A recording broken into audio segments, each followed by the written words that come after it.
Bem-vindos ao segundo episódio da terceira temporada do podcast do Ateliê. Eu sou a Eloisa. Eu sou o Fernando. E hoje vamos falar sobre como fizemos a transição do mundo académico para o mundo do trabalho. Fica por aí.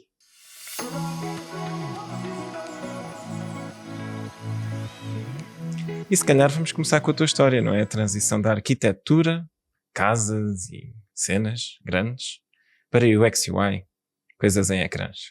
Como é que isso aconteceu? Então, antes de explicar a minha história, se calhar é melhor explicar o que é UX UI. Basicamente, UX é User Experience, ou seja, a experiência do utilizador, e UI é User Interface, ou seja, a interface com a qual o utilizador interage. Pronto, e como é que eu passei de uma coisa para a outra? À primeira vista parece que essas duas disciplinas não estão muito relacionadas, ou seja, arquitetura, desenhar casas, de repente começar a desenhar interfaces de programas de computador, mas são bastante semelhantes. Porquê? Porque no fundo aquilo que nós estamos a criar enquanto estamos a desenhar uma casa é um espaço físico onde as pessoas vão poder estar, vão poder conviver, vão poder fazer uma série de tarefas que precisam de fazer naquele espaço físico. Quando estamos a fazer a experiência do utilizador numa interface digital, é exatamente a mesma coisa, só que em vez de estarmos a pensar em dimensões de salas ou dimensões de graus, o que seja, estamos a pensar em dimensões de botões, campos, que frases é que nós vamos colocar, quais é que são as palavras certas. Pronto, é um bocado mais... Está mais relacionado com a parte da experiência enquanto utilizador de uma plataforma digital e não tanto do espaço físico como seria uma casa. Bem, quando falamos de arquitetura pensamos muito em casas, mas a arquitetura é muito mais do que desenhar casas. Mas só para perceberes, é essa a nossa essa conexão entre UX e UI design e a arquitetura. Estamos a fazer coisas para que as pessoas consigam utilizar o espaço e consigam desempenhar as suas tarefas. Então, será que é seguro dizer que a diferença entre a arquitetura ou seja, a arquitetura de casas, imóveis, etc., versus o UX e UI design, a principal diferença será o meio através do qual tu exprimes as decisões que tu tomas? Ou seja, tu estás na mesma a tomar decisões tendo em conta as pessoas, a experiência e como é que elas vão navegar no meio, não é? E essencialmente tu apenas estás a trocar o meio do meio físico em que a pessoa está dentro para o meio digital em que a pessoa está a interagir com uma interface. Exatamente, sim, é exatamente isso. E no fundo aquilo também que eu aprendi na faculdade, na arquitetura, ou seja, quando estive no técnico a tirar arquitetura, aquilo que nós aprendemos é o design thinking. Portanto, nós olhamos para um problema e depois pensamos, ok, quais é que são as pequenas partes deste problema, como é que nós conseguimos resolver esta questão. Eu lembro-me, estava no segundo ano, um dos exercícios que o professor fez foi nós criarmos caixinhas com cada espaço, ou seja, o cliente tinha dado um briefing em que dizia mais ou menos o que é que eles queriam, quantos quartos, etc. E depois nós criávamos as caixinhas e depois fazíamos com que elas se encontrassem umas com as outras para criar ali uma lógica de navegação entre os diferentes espaços. E no fundo é muito isto, o design thinking, é tu passares de um problema, conseguires abstrair a potencial solução, há várias, tipicamente há mais do que uma, e depois desenhares aquela que vai fazer mais sentido para aquilo que é a realidade do cliente e para aquilo que é a melhor solução para o problema que te estão a colocar em mãos, pelo menos aquela que tu identificas como sendo a melhor solução. E então foi um bocado fazer esta transição e pronto, mas claro, eu não saí do técnico e comecei logo a desenhar, tive um percurso. Então, como é que nós já percebemos que a parte as tarefas em si do trabalho de fazer arquitetura de imóveis versus fazer UX e UI não são assim tão diferentes, mas como é que tu fazes a transição de estar a pensar nos imóveis, nas casas e em espaços físicos e passas a pensar em botões? Porque existe ali um gap, não é? Um intervalo que tem que ser preenchido. Como é que tu preencheste esse espaço? Exatamente.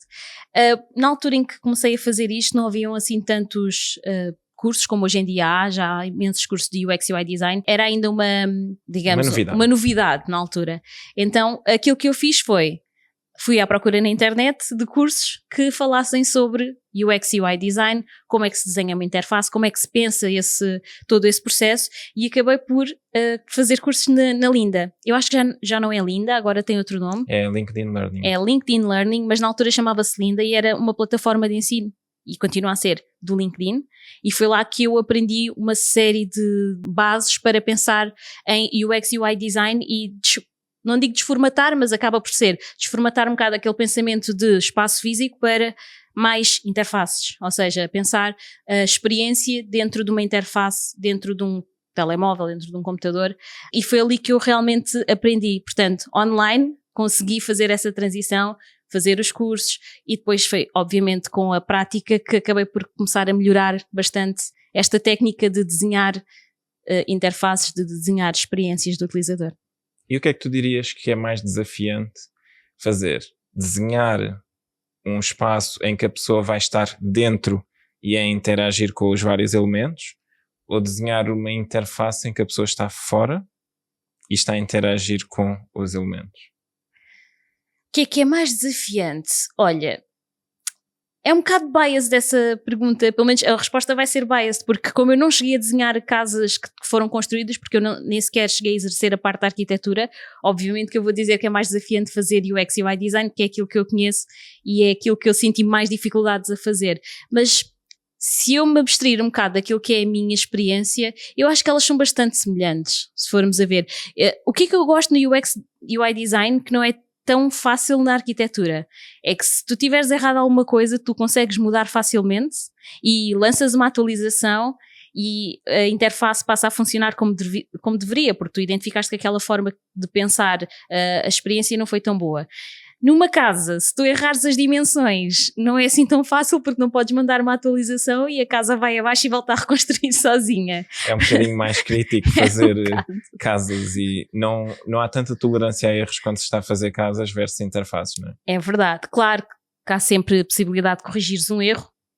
Lembro-me, inclusive, de um professor que eu tive que falou sobre erros que ele tinha cometido e achei isso muito interessante, porque realmente não é porque é uma coisa física e que vai ser construída que não pode ser melhorada. Aliás, convém que a gente vá atualizando as nossas casas e tornando sempre espaços mais confortáveis, porque com o passar do tempo as coisas vão perdendo um bocado esse conforto. Nas interfaces existe aquele conceito dos testes de usabilidade, em que tu desenhas a interface, ou implementas a interface num protótipo e dás às pessoas para elas experimentar, depois podes ir fazendo os ajustes quando percebes que a pessoa vai parar a um sítio onde não era suposto ir, ou ela não consegue fazer alguma coisa que era suposto conseguir. Quando é um edifício, como é que se fazem os testes de usabilidade? Então, nós... Diz dizer. Ia perguntar se os testes de usabilidade são feitos em laboratório ou se é simplesmente nós já andamos a fazer casas há mais tempo do que interfaces de computador e então já sabemos mais ou menos quais é que são as regras que nós temos de respeitar. É uma mistura dos dois. Ok? Ou seja, eu sinto que a disciplina da arquitetura está muito mais estudada do que a disciplina do UX e UI design. Porque a arquitetura já tem... é milenar, já fazemos espaços desde que nos conhecemos enquanto humanidade. UX e UI design é uma coisa muito mais recente e acaba por ser também uma coisa que evolui muito rapidamente, mas acabamos sempre por ir bater sempre às mesmas regras, porque nós enquanto seres humanos não evoluímos assim tão rápido, apesar da gente achar que sim, não, continuamos a ser muito parecidos com aquilo que éramos há muitos anos atrás. Portanto, digo que o UX e UI é muito mais recente e então, pronto, há muito mais coisas a serem estudadas, mas acaba em termos de como é que eu faço o teste a um espaço físico versus fazer um teste a um espaço digital. Como já tens as regras tão bem estudadas, é mais fácil tu não errares, ok? Então isso acaba por ajudar bastante. E eu lembro quando estava a estudar, aquilo que nós fazíamos era, nós tínhamos de saber as regras, qual é que é a dimensão necessária para determinadas atividades, para determinados tipos de serviços e etc. E nós cumpríamos com essas regras e percebíamos também com a ajuda dos nossos professores qual é que era o melhor fluxo do espaço. Pronto, e no fundo era um bocado estudar isso através das plantas, através das maquetes. As maquetes ajudam muito a estudar o espaço e a ter uma noção da grandeza das coisas. E no fundo o UX UI Design tínhamos aquela parte do papel, e que o papel realmente ajuda bastante a perceber se a interação faz sentido ou não, e é uma forma muito mais rápida do que andarmos a desenhar a interface em alta definição e depois perceber que afinal aquilo não faz sentido nenhum. Então, essencialmente as maquetas e as regras substituem, digamos assim, os testes de usabilidade, né? Tu já tens as regras e depois quando tu fazes a maqueta tu consegues perceber a dimensão relativa das coisas. E havia também bonequinhos com dimensões das pessoas à escala? Exatamente, havia, exatamente, porque aquilo ajudava-nos a perceber se ao lado daquela caixinha, daquela casa que a gente tinha feito, qual é que era a noção de grandeza, não é? Entre a pessoa e o espaço que eu tinha desenhado ou tinha construído. Portanto, isso ajudava bastante. Muito interessante. Eu acho que agora usa-se muito na arquitetura a realidade virtual, não é? E eu esta semana estava a ler sobre um motor que é usado para criar jogos, que é o Unreal Engine, e descobri que é usado também para criar renders de casas e para criar, no fundo, ambientes virtuais para que as pessoas consigam experimentar estar no sítio antes do sítio existir. Não é? É Sim. uma espécie de maqueta digital. Maqueta digital da casa. Sim. É verdade. Isso digo agora, mas já se usa há imenso tempo. Usa-se muito isso da realidade aumentada e da realidade virtual. Portanto, nós temos vindo na parte da arquitetura também a adaptar à tecnologia para ajudar a que os clientes percebam como é que vai ser o espaço antes do espaço estar construído. E lembro-me também ter cruzado com um vídeo, já não sei onde, em que até havia a ideia de criar um pavilhão em que as coisas eram projetadas e as pessoas conseguiam andar naquele pavilhão e perceber a dimensão dos espaços, ou seja, tinhas a planta projetada e depois conseguias passar de um espaço para o outro e até se calhar pedir alterações de uma forma muito mais simplificada, porque era só uma projeção, do que depois da casa já estar... Depois já estar feita sim, é muito mais complicado, a não ser que estejas nos Estados Unidos, que a construção é mais maleável, por assim dizer. Mas mesmo assim, não é... Quer dizer, a gente já viu aquelas histórias de horror todas nas remodelações. Pois. Não é? Portanto não é assim tão simples. Exato, não quero estar assim a mudar as coisas depois de tudo já estar feito. Mas no UX UI Design, isso não é um problema, porque é muito fácil lançar uma nova atualização e mudar aquilo que estava errado. E depois há outra coisa que eu também apercebi-me ao fazer esta mudança, que é, os nossos primeiros trabalhos são sempre muito maus. Claro que na altura, quando nós estamos a fazer, achamos que é a última bolacha do pacote, mas quando vamos olhar para aquilo depois, ficamos tipo, não acredito que eu desenhei isto, e é totalmente natural. Eu acredito que para quem faça arquitetura ou qualquer outro tipo de criação seja a mesma coisa. Eu acho que no fundo aquilo que eu posso dizer a quem esteja a fazer esta transição de carreira é, não tenhas medo de errar, porque tu vais errar. é garantido, mas conforme vai passando o tempo, vais também tornando-te melhor profissional. Portanto, se tinhas estudado arquitetura ou tinhas estudado outra coisa qualquer, obviamente que já ias com umas bases mais aprofundadas para essa matéria, para essa disciplina, mas tu podes sempre aproveitar as bases daquilo que tu aprendeste para novas disciplinas, para novas coisas, como por exemplo é o UX UI, que é muito mais recente do que a arquitetura, e aprender e fazer e não te apegues demasiado àquilo que tu já fizeste, porque tu estás sempre a melhorar e vais sempre olhar para os teus antigos trabalhos e sentir aquele cringe, mas faz parte e está tudo bem. Eu acho que isso é uma das coisas que a gente tem que ter em mente quando faz esta transição de carreira. Eu acho que é sempre mais fácil tu fazeres uma transição de carreira quando os elementos da tua nova carreira têm algum overlap com a tua carreira anterior ou atual, mas obviamente há sempre uma curva de aprendizagem quando tu mudas, não é? Porque existem as coisas que tu já sabes e que tu transferes, mas mesmo essas coisas que tu transferes, às vezes ainda tens que ajustar os conceitos mentais que tu tens para fazerem mais sentido para a tua nova carreira. E no fundo eu acho que é um bocado isso, não é? Quando existe overlap é muito fácil a gente agarrar-se aos conceitos antigos e não permitir que eles evoluam, mas é um processo e é como eu estava a dizer, é mais fácil fazer essa transição do que quando a pessoa vem de uma carreira completamente diferente. Não é que seja impossível, é fazível na mesma, mas é um pouco mais difícil porque é muito mais conceitos a aprender. Existe a vantagem de a pessoa não ter o preconceito, de já ter aquele conceito associado a alguma coisa. Exato. Não sei se ficou claro o que Isto tu é bastante acabaste de dizer, abstrato, não é? mas sim, basicamente aquilo que a gente já sabe e aquilo que a gente tem de aprender é não nos agarrarmos àquilo que nós já sabemos com muita força. Portanto, estarmos abertos a aprender, porque isso ajuda-nos a ficar mais sábios e a evoluir a nossa carreira.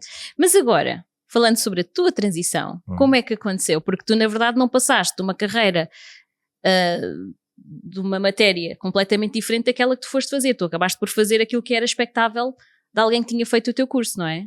Conta-nos um bocado.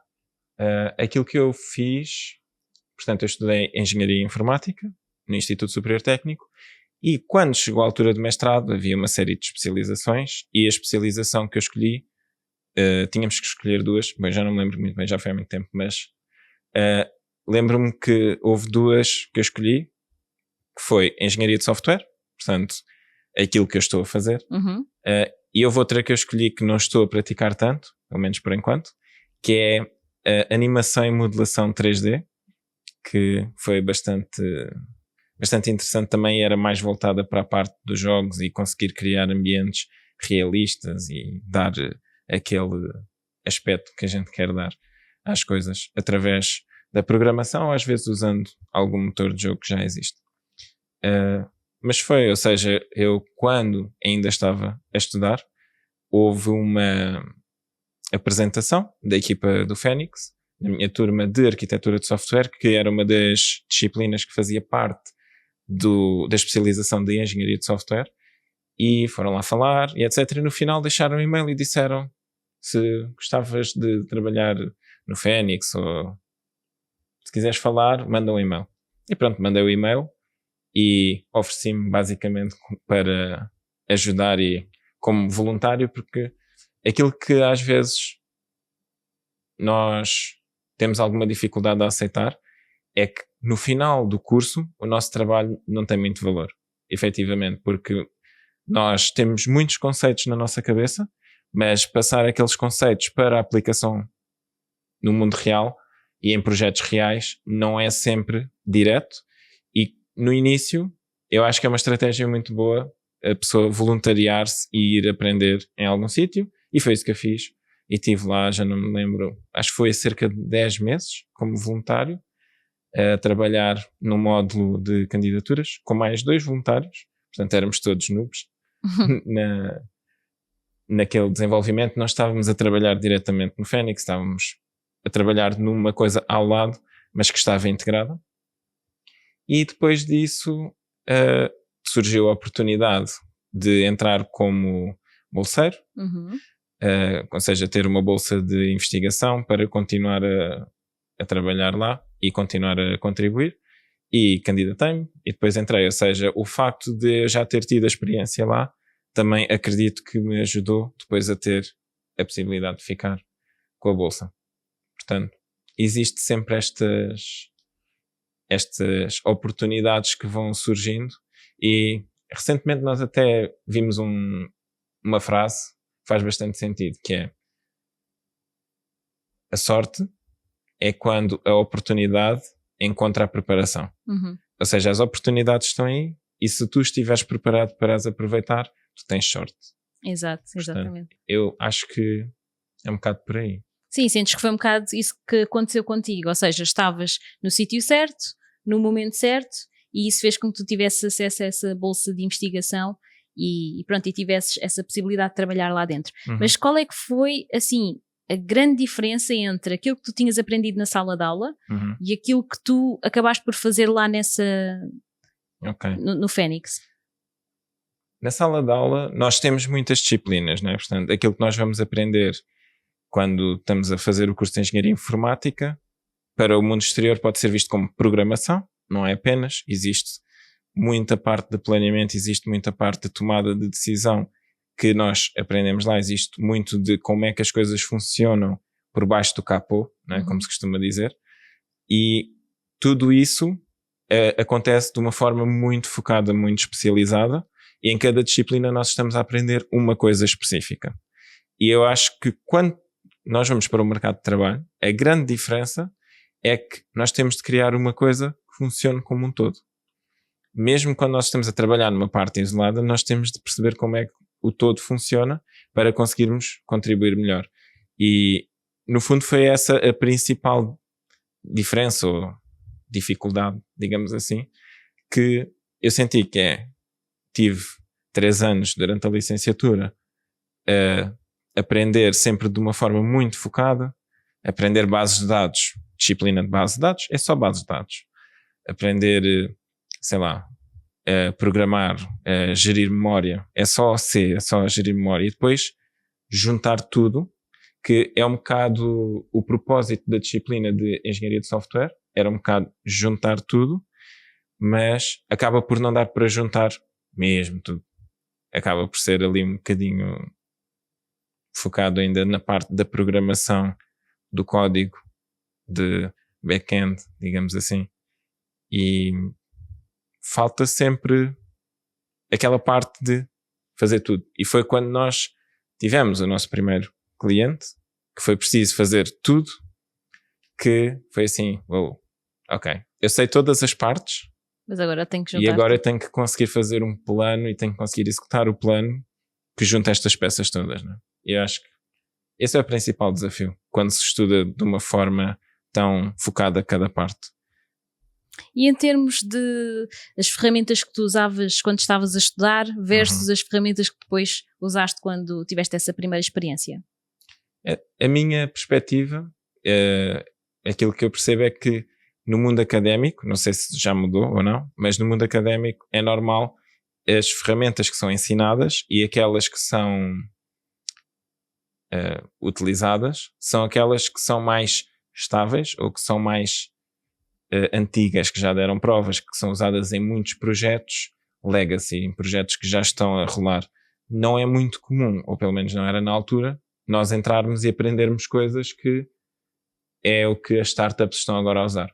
E às vezes era mais útil, diria eu, isso, porque quando tu sais da faculdade ao fim de 3 ou de 5 anos, o mais provável é tu seres contratado por uma empresa ou ires trabalhar para um projeto que começou mais ou menos na altura que tu estavas a entrar. Portanto, aquelas tecnologias que estavam a surgir e que estavam a ser adotadas nessa altura são as que vais ter de aprender depois. Claro que é assim, a partir do momento em que tu aprendes, a transferência do conhecimento é muito fácil de acontecer, não é? Um pouco como da arquitetura para o UX UI design. Tu aprendes uma linguagem de programação, quando tu vais aprender a segunda, não vai ser tão mais difícil.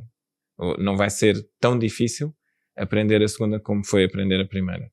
Principalmente se tu começares com uma primeira linguagem difícil. Pois. Porque depois as outras é piece of cake. Sim, depois as outras... Há muitas coisas que tu tens de pensar, por exemplo, quando estás a programar em C, que tu não tens de pensar quando estás a programar em Java, ou em JavaScript, ou em C Sharp, ou noutras linguagens que são mais usadas, ou em Go, por exemplo, porque a própria linguagem, ou o runtime, ou a máquina virtual, trata disso, dessas partes mais complicadas. Mas tu sabes como é que elas funcionam. E se precisares, e se a linguagem te der a possibilidade, tu podes ajustar e podes conseguir algum ganho de desempenho por aí. Claro que não é muito comum as pessoas irem por aí, mas existe sempre essa possibilidade. Muito bem. E agora a pergunta para os 10 milhões. O que é que sentes que o técnico não te ensinou? Ok. A primeira coisa que eu diria é aquilo que estava a falar ainda agora, que é juntar todas as peças. E se calhar não é só juntar todas as peças em termos do trabalho em si, mas juntar todas as peças de como é que funciona o mundo do mercado de trabalho. Porque uma das coisas que nós sentimos os dois, acho eu, é que quando começámos a empreender não fazíamos muito ideia de como é que isso se fazia. Nada. E também não estou a dizer que a responsabilidade de ensinar isso é de uma faculdade de engenharia, mas era interessante se tivéssemos mais alguns pointers nesse sentido, porque nós aprendemos gestão, mas a gestão que nós aprendemos não é para tu criares uma coisa do zero, não é? É para quando tu vais para uma empresa que já está a rolar, e é muito diferente tu ires para uma empresa que já está a rolar, que já tem N departamentos, N funcionários e essencialmente tu tomas as decisões e depois medes as consequências dessas decisões e ajustas, versus tu começares do início, não é? Ou seja, as decisões que tu podes tomar, por um lado, são muito mais abrangentes quando tu estás a começar, que é, não tens nada para manter, não há nada legacy, tudo é possível, digamos assim. Mas depois tens o outro lado, que é o lado do budget e dos recursos, em que nem tudo é possível quando tu estás a começar e não tens recursos. Portanto, Exatamente. é um bocado este equilíbrio. E tu? O que é que tu achaste que foi assim difícil depois de sair da faculdade, que tinha dado jeito ter aprendido lá? Bem, exatamente o que tu disseste, mas eu por acaso tenho uma experiência um bocado diferente, porque nós em arquitetura tínhamos o projeto de arquitetura, que mais ou menos acabava por ser o sítio onde nós juntávamos tudo aquilo que tínhamos aprendido nas outras disciplinas, e então eu não tinha tanto essa impressão de ter aprendido as coisas de uma forma muito separada, não é? Ou muito segregada. Nós tínhamos ali um bocado essa liberdade para misturar tudo. Claro que não a fundo, como certamente se faz nos ateliês de arquitetura. Mas senti que até acabei por perceber como é que as coisas estavam relacionadas umas com as outras. Relativamente à parte do negócio, senti o que tu sentiste, embora tenha tido excelentes professores e até professores que falavam um bocado sobre a sua experiência, porque nós em projeto de arquitetura tínhamos professores que tinham ateliês, ou seja, não eram só professores, eles tinham mesmo uma empresa e faziam mesmo, construíam casas e edifícios, etc. Portanto, também tinha aquela parte do negócio e eu percebia um bocado como é que eles pensavam as coisas, e isso acabou por me ajudar. Mas, claro, entre tu perceberes como é que o teu professor pensa e como é que ele vê o seu negócio e como é que ele... qual é que é a sua postura enquanto empresário e professor, versus teres o teu negócio e de repente, ok, como é que eu vou começar uma coisa do zero, existe aqui um hiato que nós acabámos por ir descobrindo conforme fomos andando nesse percurso do empreendedorismo. Na altura, em 2017, que foi quando nós começámos, já havia alguma informação, mas eu sinto que agora em 2024 há muito mais informação. Sim. Há muito mais bootcamps e eu acho que o caminho está bastante facilitado. Nós também depois tivemos a oportunidade de participar no bootcamp que ajudou-nos a perceber o início de o que é ter um negócio, mas de facto no técnico aquilo que nós aprendemos não é tanto essa parte, é mais a parte de como é que nós vamos ser bons engenheiros, como é que nós vamos ser bons arquitetos ou whatever. E aprendemos a ser uma boa peça dentro daquilo que é uma empresa que já está em funcionamento e como é que nós vamos agregar valor dentro dessa empresa. E está ótimo, perfeito, no fundo é para isso que as faculdades servem. Sim, e até ia só acrescentar que existe também a possibilidade, quando tu sais da faculdade, continuares no mundo académico ou de investigação, não é? Portanto, tu tens, no fundo, 3 saídas quando vais para a faculdade. A primeira é aquela que a maior parte das pessoas toma em muitos cursos, alguns nem tanto, que é: estiveste a estudar, agora vais para o mercado de trabalho e vais exercer numa empresa, numa indústria, o que seja. O segundo é tu ires fazer investigação, ou seja, vais tentar descobrir a próxima cena que vai revolucionar o mundo, não é? Sim. E depois tens a possibilidade de, ok, agora aprendi isto, agora vou ensinar a próxima geração para que eles também possam... para que eles possam vir a seguir e fazer mais. E no fundo acabas por ter estas 3. Às vezes elas não são exclusivas, ou seja, às vezes tu tens profissionais que também são investigadores e são professores, ou tens só professores que são investigadores, ou tens só professores que são profissionais. Mas a experiência que eu tive é que quanto mais destas tipos de carreiras, ou quanto mais destes tipos de carreiras os professores tinham experimentado ou tinham ativamente, mais rico eram as aulas e mais ricas eram as aulas e mais informação, mais sumo havia para tirar dessas aulas. Também foi essa a tua experiência? Sim, sem dúvida, porque é tal coisa, é diferente teres um professor que só esteve a estudar e que saiu dos estudos para ir dar aulas, e teres um professor que realmente passou pela experiência de criar alguma coisa, de fazer aquilo que ele está a ensinar, porque existe mesmo essa diferença entre aquilo que tu aprendes e aquilo que é depois o mundo real, e então é importante que o professor tenha também essa noção para que consiga conduzir os alunos a perceber que as coisas podem funcionar de uma forma diferente, que aquilo que aquilo que ele está a ensinar é aquilo que está by the book, mas depois existe toda a experiência do mundo real que pode ser ligeiramente diferente. A experiência no técnico não foi deficiente de todo.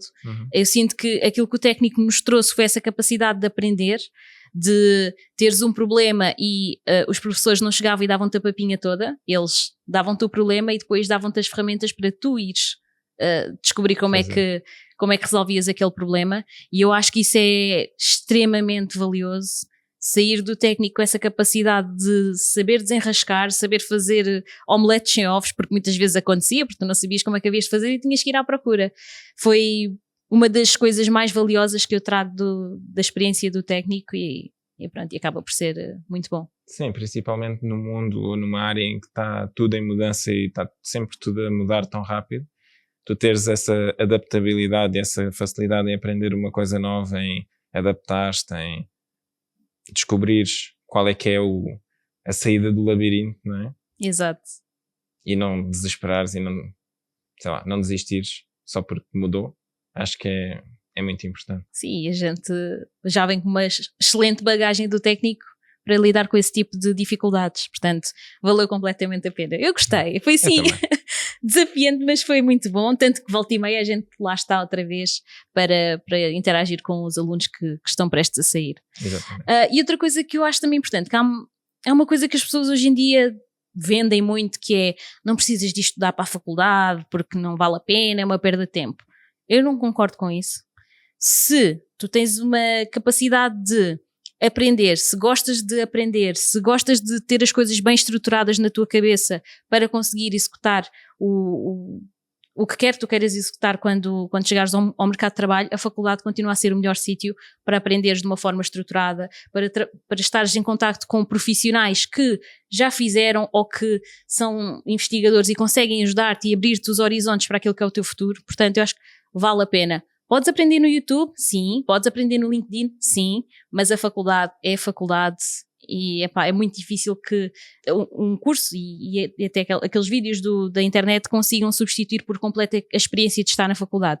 Porque depois também não é só o conhecimento, é as pessoas com quem tu acabas por conhecer, por te cruzar. E essa rede de contactos acaba por depois dar-te jeito no futuro no teu mundo profissional. Portanto, faz sentido. E eu diria que é também um bocado a questão da accountability, não é? Quando tu estás a tirar um curso de uma forma digital, assíncrona, em que tu não tens avaliações, não tens um professor perguntar-te coisas, não tens... Quando tu não tens, no fundo, interação e não há nenhuma diferença entre tu fazeres ou não, se tu não tiveres autodisciplina e motivação suficiente para levar aquilo até ao fim, tu vais acabar por, se calhar, desistir a meio, ou passas só os olhos e pronto, e ficas com uma ideia, mas nunca aprofundas tanto. A não ser que interesses-te mesmo imenso por aquilo e aí vais a fundo, e nesse caso é quase igual. Nessa parte da accountability já não faz tanta diferença, faz diferença a parte dos contactos. Sim, porque os contactos depois é aquilo que realmente faz a diferença entre tu teres uma carreira mais interessante ou teres uma carreira menos interessante. Porque contactos abrem portas e a gente sabe que faz parte de uma rede, todos nós estamos dentro de uma rede, portanto temos que estar em contacto com as pessoas que também têm essa visão de crescimento. E se alguém vai para a faculdade, provavelmente tem essa visão de crescimento e tem essa visão de continuar a aprender e de pronto, agregar valor ao mundo através daquilo que vai aprender. Portanto, eu acho que continua a valer a pena e dificilmente vai deixar de valer a pena. Yeah. E pronto, olha, este episódio está a chegar ao fim.